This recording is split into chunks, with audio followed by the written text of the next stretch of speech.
Hey guys, this is Brownie Boy TV here with the Litheo Battling Association season recap. This video is going to be slightly different from our previous power rankings because this is just going to be a summary of the season, and then I'm going to give you guys a preview of the playoffs that are coming up, and I'm going to give you my prediction for the playoffs that are coming up. So let's get into this. So to start out with the season summary, and we're going to begin by talking about the Omega versus Alpha crossover matches. And Omega had 19 wins as Alpha recorded 16 wins, and there was one tie between them. Alpha had a differential of +1, so the differential favored them, and that's because Alpha was just in the matches that they did win, they had huge wins. They were 5-0s, 6-0s, some 4-0s, and stuff like that. And then in the wins that Omega had, they were small wins, but they just won more of them. That's why the differential was still favoring Alpha, despite the fact that Omega actually had more wins. So the Alpha MVP is going to be Dragonite with 22 kills and 59 points, and he was owned by the Rhyhorn Rhydons, or AB, all season. The Omega MVP is Mega Charizard X with 20 kills and 54 points, and he was owned by Nuclear Android or Grail, or the Pori Arcanines, all season. The biggest upset based upon records was Shield of Aegis with a 3-0 win over the Jabel Relicants. The longest winning streak for the entire season was the Capron Liblix with 10 wins. The longest losing streak for the entire season was the Texas Typhlosions with 9 losses. The best differential out of everyone was the Los Angeles Nido Kings with +43, and the worst differential for the entire league was the Chicago Flareons with -47. So now I'm going to talk about the Comeback Kids, which is the two teams that were really able to just rally and turn around halfway through the season, and just I could significantly see the gameplay improve. And we've got the Detroit Pincers, or at Green Scrafty. His key matches or key wins were a 2-0 win over the Tennessee Raichus with a Shadow, 4-0 win against Matt, or the Surrey Litleos, and his record was 6-8 with a differential of -12. And Rudy was able to really just rally. He battled really poorly in the beginning. He didn't really draft a team that I felt was appropriate for his playstyle, but he was able to just change what he was doing altogether and just really just figure out how to work with his team. And you can clearly tell that he just stepped up his game toward the end of the season, because those last two wins right there against two really good opponents were in the last rounds of the last two rounds of the entire season. So it's good to see that Rudy was able to step it up. Hopefully he can carry that over in the next season. And then for the Florida Alligators at Zayad Katani, Zayad's key matches were a 3-0 win against Rudy, and then a 3-0 loss against the Capron Liwix, or Vertilit. His record was 7-7 with a differential +5. Zayad took over for Jody halfway through the season because Jody just lost interest in the league, and his record really wasn't all that great when Zayad took over for it. And Zayad actually only lost one match the entire time that he was the coach of the Florida Alligators, and that was to the Capron Liwix. And ultimately, that loss to his brother cost him his spot in the playoffs. Had he been able to pull through and get a 3-0 win, I believe that's what he needed. He would have actually qualified for the playoffs, which would have been really cool for him. I can't wait to see what he drafts next season and how he uses his team, because I know that Zayad's an amazing battler, so it would be really cool to see how he does. It was great to have him a part of it, and I was really appreciative that he could take over a team like on such short notice. So these two guys, it'll be great to see how they try to adjust and try to get better for next season. I can't wait for it. So now I'm going to talk about the relegation teams, and it's going to be the Chicago Flareons are at Chucho13, and the Texas Typhlosions are at Try the Juice. Chucho's key matches were a 2-0 win over the Shield of Aegis, or Kira, and a 2-0 win over the California Caracostas, which is Texto. His record was 2-12 with a differential -47. And as for Juice, his key matches were a 1-0 win over the Baltimore Bishops and a 1-0 loss over the New Jersey Magniums, with a record of 1-13 and a differential of -43. So as for Chucho, he battled much better this season than he had previously. He's really stepping up his game as far as singles battling goes, but he still isn't quite there, as you can see. I think that if he really put in his work in this offseason and tries to understand exactly how single battling works compared to doubles, then I think that he will have a chance to qualify for tryouts when they begin in December, or December or late January, or early January, I should say. I haven't really decided yet, but I believe that Chucho will have a chance. He just has to really try and maybe get some advice from some other guys in the league, because everybody likes him, and I know that he wants to be a part of the league. So best of luck to him going forward. And then as for Juice, he took over for Man3 Spider, and in my opinion, Man3 Spider drafted the weakest team in the entire league, so it was really tough for Juice to try to take over that team. He made a couple changes, and his team had some synergy toward the end, but he just wasn't able to get it together. Hopefully he's able to qualify through the tryout process, but it'll be interesting to see. I'm really looking forward to the tryouts starting, just because we have so many newcomers, and then we have these two guys dropping into relegation into the tryouts. So altogether it'll be a fun process, and for anybody that wants to sign up for the tryouts, actually just message the Litheo BA account on Twitter, or just keep an eye out, because I will be announcing that tryouts are officially happening halfway through December. I believe that's when I plan on announcing it, and there'll be a tryout form on Twitter and all that stuff, so just be sure to sign up, and best of luck to everyone. So now we're going to start covering the playoff teams, and in the Alpha Division we've got number 1 and number 2 here, and number 1 is going to be the Los Angeles Nido Kings are at JJD Hernandez, number 2 is going to be the Capron Litwigs are at Verdelet. JJ's key matches this season were a 4-0 win over the San Antonio Shinx and a 3-0 win over the Cleveland Escavaliers. His record was 2-12 with a differential plus 43, and then Verdelet had his key matches were a 4-0 win over the Rhydons or AB, and a 3-0 win over the Florida Froggators versus Zyod at that point. His record is 11-3 with a differential plus 30. JJ battled extremely well pretty much all season. He does his homework, he watches battle videos from the other teams, and he just really understands how this type of Pokemon works. Like, he understands the draft-based league, and he understands how to counter and stuff like that, and not to mention he's a great battler. So JJ is really proving that he deserved that powerhouse title at the beginning of the season. He's putting in his work, and I believe that he is a true contender for the title. And then as for Verdelet, he took over for a team toward the beginning of the season. He's just turned them into a complete powerhouse. Ever since he took over, he's only lost one battle, and that one battle he lost was a forfeit in the last round, and that was just because he couldn't find time to schedule it, and it had no playoff implications whatsoever, so he really didn't care about it. I can't say that I blame him, but Verdelet's definitely another title contender, as you can see.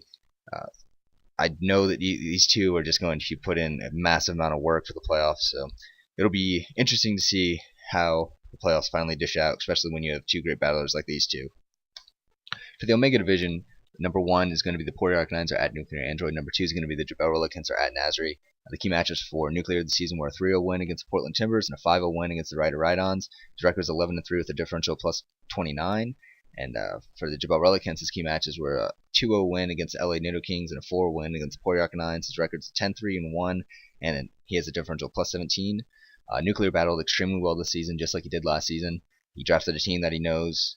He does his homework. He really puts in the effort, and altogether he's a great battler. So it'll be interesting to see how he tries to rebound from last season, because he got knocked out of the playoffs during the semifinals. So I know that he's going to want to rebound. He's going to try to give it his damnedest to win the entire league this season. So it'll be cool to watch him try to push for the title. And then as for Nazri, at the beginning of the season he had a real rough patch because he didn't quite understand how to counter team and stuff like that. That's what I believe, just based upon watching him battle. But he's really figured it out and found his feet, and he knows how to use his team. He's drafted one of the most threatening rain teams that I've ever seen based upon his 10-man roster, and it's going to be really difficult for teams to try to counter that, just because even though you know that there's a good chance it's going to be bringing the rain, that it's hard to just stop it just because it's so powerful. So it'll be really cool to see how teams try to counter Nazri, but him and Nuclear both have first round buys as they're the number 1 and number 2 seeds, so they're just going to be able to do some more homework on the teams that they're about to battle. So it'll be interesting to see how these two try to push for the title, and good luck to both of them. So now we're going to start talking about the teams that are battling in the preliminaries of the first round of the playoffs, and that's going to be the Welchions are at Freemion as he takes the number 3 seed, and the Cleveland Escavaliers are at Santry Bogue as he takes the number 4 seed. The key matches for the Welchions this season is going to be a 2-0 win over the Rhydons and a 1-0 win over the Cleveland Escavaliers. He finishes his regular season with a 9-5 record and a differential plus 8. And as for Bogut, his key matches this season were a 3-0 win over the Portland Timbers and a 5-0 win over the Tennessee Raichus. His final record is going to be an 8-3 with a differential plus 16. Freemion kind of lost interest in the league halfway through. He picked up enough wins to essentially qualify him for the playoffs, and then after that kind of just fell back and hasn't really used any specialized sets or anything like that. He hasn't really brought bulk whatsoever, and he's just been throwing out 6 Pokemon and just battling, and he hasn't won by doing that. But I believe that although he wasn't putting in work, I believe that he was just not letting people scout out his ideas for the playoffs, because he had already locked up a spot, and just didn't have any reason to really put in that much effort into those battles. So it'll be interesting to see how he tries to push forward for the title, because I know that he really does want to beat Verdelet, and if he wins his match in the first round, then he will be battling Verdelet, so that'll be interesting to see. And as for Bogut, he's pretty inconsistent. He loses some battles I don't expect him to do, and then he wins some battles I don't expect him to win. So it's going to be interesting to see how Bogut tries to push for the title. He's always got a good chance to take the title because he's a great battler. He does his homework. He uses cool sets that people don't expect, and he's just I know that he's going to put in his work and attempt to do everything that he can to win the title. So good luck to both these guys in the playoffs, and be interesting to see how they do. So now we're going to cover the number 3 and number 4 seeds for the Omega Division. And number 3, we're going to have the Portland Timbers, whose coach is at BrownieBoyTV, which is myself. And the number 4 seed, we're going to have the St. Louis Rampardos, or at Jello Hot Dog WTF1. The key matches for the Portland Timbers this season were a 5-0 win over the Jabal Relicants and a 2-0 win over the Surrey Litheo. Finishing record of 10-4 and a differential plus 13. And then as for the St. Louis Rampardos, his key matches were a 6-0 win over the Toronto Cheetahs and a 2-0 win over the Portland Timbers. His finishing record was 9-4-1 with a differential plus 18. I can't really put too much commentary on myself. I obviously try my best in every battle. I do my homework, and I just try to bring the best team that I can to win. There was definitely some rough patches for me, especially when I believe I had a 2-game skid where I lost to Nuclear Android and I lost to Bogut back to back. So that was pretty tough to stomach, but I definitely just had to step up my game, and I believe that I can beat him and I have a chance for the title. So hopefully I'm able to reclaim my throne after losing Season 2, but it's not going to be easy whatsoever. So many powerhouses in this league, so it'll be interesting to see. And then as for Jello, beginning of the season he had a really rough start. I believe he had a losing record for a good amount of the part of the season, and he was just able to turn around. He just put in his work, and he's just been able to rally and push forward for the playoffs, and he ended up getting number 4 seed, and he was looking at the number 3 seed for quite some time. So it's going to be interesting to see how Jello is able to try to use his just insanely powerful team to push forward for the title. He's got a Mega Trinitar and an Excadrill, and when you have an Excadrill in the sand, it's just absolutely deadly. So you can never count him out of a battle. He's a really good battler, and he has a team that could potentially win the title, in my opinion. So it'll be interesting to see. So good luck to Jello, and hopefully we can both push forward and try to make some upsets happen in the playoffs. So now I'm going to cover the number 5 and number 6 seed for the Alpha Division. Number 5, we have the San Antonio Shinx, or at Son of Dragon 17, and then number 6, we've got the Rider Rhydons, or at Do Justice. Chris, his key matches this season were a 2-0 win over the Cleveland Escavaliers and a 1-0 win over the Rider Rhydons. His record was 8-6, so it's differential plus 16. And then as for Ab, his key matches this season were a 4-0 win over the Cleveland Escavaliers and a 5-0 loss to the Port Arcanines. His record's 8-6, the differential plus 10. Chris has battled much better this season than he has previously. He drafted a much better team. He's got a lot of OU threats, and he's just been really, really trying this season. He's doing much, much better, in my opinion. He has been using cool sets, and he's altogether just stepped up his game completely. At the beginning of this season, you could just see right away when he beat Bogut 2-0. I was just like, wow, Chris is really just getting his stuff together, and it's going to be cool to see how well he can do. And in the last round of the season, I should have put it as a key match, actually. He picked up a win against Freemion, which was a 4-0, I believe. And I know that Freemion was actually trying to put forward a good team and try to beat him, but Chris was able to just outplay him and win the game, so it was really good for him. And hopefully he's able to keep that up and make a push in the playoffs. And then as for Ab, he started out the season really strong, and I thought that he was going to be one of the top 2 or 3 battlers in Alpha, and then he just had a late season skid. He's just been he's been crumpling somewhat, but hopefully he's able to rally and pick up his game for the playoffs. He drafted a weaker team. He only has I think 1 or 2 OU Pokemon, if that. His Mega's Mega Banette. So he does have the league MVP in Dragonite, so he obviously has a chance. Dragonite can almost sweep any team if you let him set up. If he gets up 2 Dragon Dances, I think it's good game to almost anyone. So if Ab's able to just find his feet and put together some good matches, he can make a push for the title. But he's been struggling somewhat, so it'll be interesting to see how these two do. But regardless, good luck to both of you. So as for the number 5 and number 6 seeds in the Omega Division, we have the Surrey Litheo, or at Tipster Jones, and then number 6 we have the Toronto Cheetahs, or at Pokeprofiles. Key matches for Matt this season were a 3-0 win against Port Arcanines and a 4-0 win against Jubel Relicants. His record is 9-5 with a differential plus 20. And then for the Toronto Cheetahs, his key matches this season were a 5-0 win against Baltimore Braviaries and a 3-0 win against the Rider Rhydons. His record is 8-6 with a differential plus 2. Matt was last season's champion, as many people know, and he's outstanding battler. He's got a great team, and he knows how to use his team. So Matt is going to be a 100% threat for the title. There's no one that could sleep on him because he's good enough to beat anybody in this league without a doubt. So it'll be interesting to see how Matt tries to build his team and tries to make a push for the playoffs. I fully have faith in that he can. It's just going to be test to other teams to see how well they can try to counter against him. And then as for Giovanni, he's just been throwing out random 6 Pokemon. He looks at his team of 10, and then he just picks them. So if he actually tries to put forth some effort into the playoffs, he could definitely make a push in for the title. I know that he's got an outstanding team, and he's a really, really good battler. As you can see, he's got an 8-6 record, and he has not been doing any game planning. So it'll definitely be interesting to see how these two do, and if either of them are able to have a round 1 upset and make a push for the title at all. So good luck to both of you guys. As you can see, we've got the playoff bracket here. In the preliminaries for the Alpha Division, we've got the Cleveland Escavaliers against San Antonio Shinx, and the winner of that battle goes on to face the Los Angeles Kings. And then we've got the Welchions against the Rhydons. The winner of that goes on to face the Capron Litwicks. And then in the Omega Division, we've got the St. Louis Rampardos against the Surrey Litheo, and the winner of that goes on to face the Port Arcanines. And then we've got the Portland Timbers against the Toronto T-Tars, and the winner of that battle goes on to face the Jabal Relicants.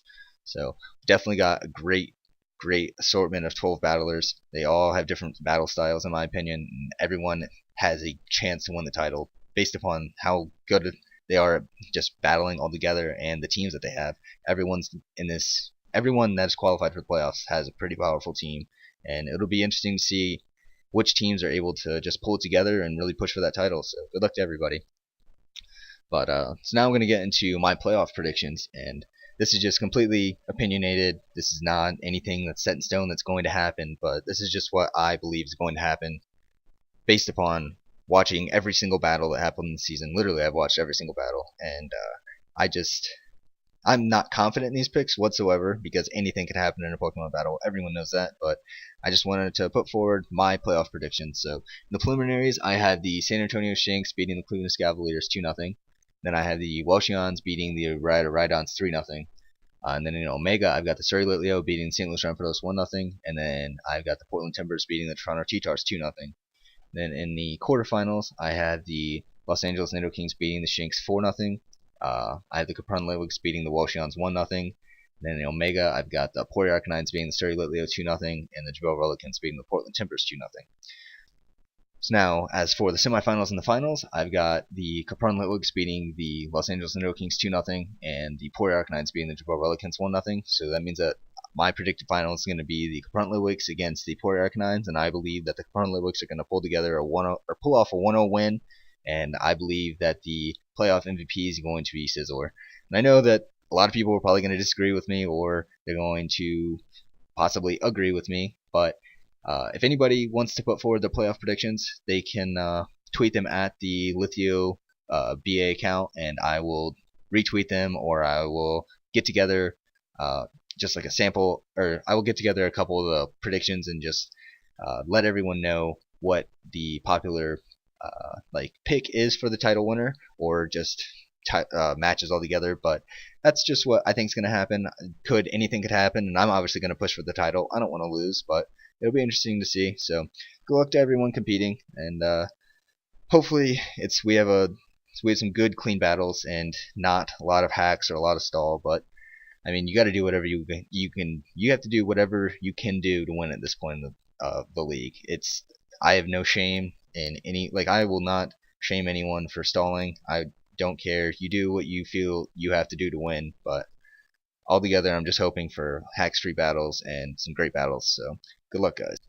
So that's everything from the LBA season recap. I know that there's going to be some people that aren't too happy about the video, or about the predictions, I should say. And if you have your own predictions or your own beliefs about what's going to happen, then just be sure to tweet them at me, or just put them in the comment section below, and I'll be sure to comment back, and we can just talk about it and stuff like that. But it's just my own personal views. That's essentially all this is. That's not all this is. That's all that the power ranking stuff like that was. It's just all my personal beliefs and what I think from just watching the battles. So thanks again, everybody that watches this, and good luck in the playoffs, guys.